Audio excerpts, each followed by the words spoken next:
وزیر خزانہ محمد اورنگزیب نے آگاہ کیا ہے کہ یو اے ای اور یورو بانڈز کی ری پیمنٹ کے لیے انتظامات کر لیے گئے ہیں۔ کشیدہ صورتحال کو مد نظر رکھتے ہوئے پالیسیاں بنانے کی ضرورت ہے۔ زر مبادلہ ذخائر کو مستحکم اور آئی ایم ایف ہدف کے مطابق برقرار رکھا جائے گا۔ وزیر خزانہ محمد اورنگزیب نے آگاہ کیا ہے کہ یو اے ای اور یورو بانڈز کی ری پیمنٹ کے لیے انتظامات کر لیے گئے ہیں۔ مزید جانیں گے ڈان نیوز کے نمائندے طاہر شیرانی سے۔ طاہر بتائیے، وزیر خزانہ کی جانب سے مزید کیا کہا گیا ہے؟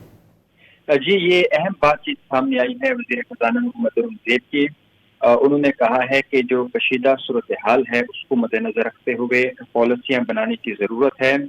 انہوں نے کہا کہ زر مبادلہ ذخائر کو مستحکم اور آئی ایم ایف کے ہدف کو برقرار رکھا جائے گا۔ اس کے باوجود کہ متحدہ عرب امارات کو اسی مہینے تقریباً $3.5 ارب اور یورو بانڈز کی ری پیمنٹ کے لیے $1.30 کروڑ کی جو انتظامات ہیں وہ حکومت پاکستان کی جانب سے مکمل کر لیے گئے ہیں۔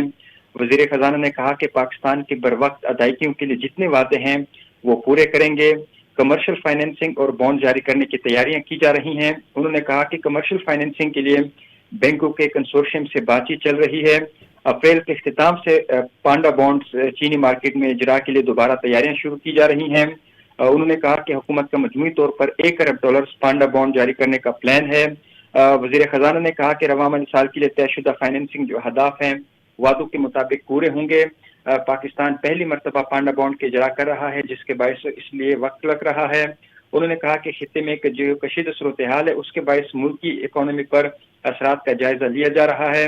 آئی ایم ایف کے ساتھ پالیسیوں سے معیشت کو درست سمت میں گامزن کیا گیا اور آئندہ دنوں میں انہوں نے کہا کہ اہم معاشی فیصلے اور بجٹ کی تیاریاں کی جائیں گی۔ جی طاہر شیرانی ساتھ ہی رہے گا، اس خبر کے حوالے سے بھی تفصیلات بتائے گا کہ الیکٹرک نے سابقہ 7 سالہ ایڈجسٹمنٹ کی مد میں $58 ارب 95 کروڑ کی درخواست دائر کر دی ہے۔ جی بالکل، کے الیکٹرک کی جانب سے مالی سال 2017 سے لے کر مالی سال 2023 کے جو 7 سالہ سابقہ ٹیرف ہے اس مد میں یہ بھاری ایڈجسٹمنٹس کی درخواست جمع کرائی گئی ہے، جس پر نیپرا کی جانب سے 22 اپریل کو سماعت کا فیصلہ ہوا ہے۔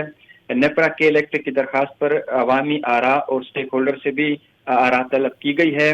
نیپرا یہ جائزہ لے گا جو کہ الیکٹرک کی درخواست ہے آیا جو ایڈجسٹمنٹ مانگی گئی ہے اس کا جواز ہے یا نہیں، اور اس کے ساتھ ساتھ جو کے الیکٹرک کی جانب سے اینڈ آف ٹیرف ایڈجسٹمنٹ کی مد میں 43 ارب 42 کروڑ روپے مانگے گئے ہیں، اور درخواست میں ایکسچینج ریٹ، ورکنگ کیپٹل اور سرمایہ کاری سے متعلق جو ایڈجسٹمنٹس ہیں وہ بھی شامل ہیں۔